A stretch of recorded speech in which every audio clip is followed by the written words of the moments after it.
સાહેબ, સંતોષ જ જીવનનું સૌથી શ્રેષ્ઠ ધન છે.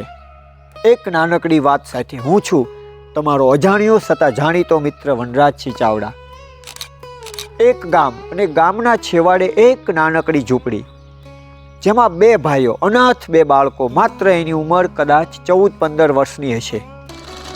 શિયાળાની કડકડતી ઠંડી, અને એ ઠંડીમાં રાત્રિના સમયે તેમની પાસે પહેરવા વસ્ત્ર તો હતું જ નહીં, પણ ઓઢવા માટે પણ એક સારા ગોદડા કે સાલનો પણ અભાવ હતો. એવા સંજોગોમાં એ બાળકો ઠંડીથી રક્ષણ મેળવવા માટે થઈને પસ્તી હતી ને, છાપાના કાગળને ઓઢીને સૂતા. અને જ્યારે ઓઢીને સૂતા હતા ત્યારે એક ભાઈએ બીજા ભાઈને કીધું કે હે ભાઈ, આ પસ્તી તો આપણે ઓઢી લીધી, પણ જેની પાસે પસ્તી પણ નહીં હોય એનું શું થતું હશે? વિચાર કરો, વાત બહુ નાની છે. આ બાળકોએ જે હતું ને એમાં સંતોષ માની લીધો.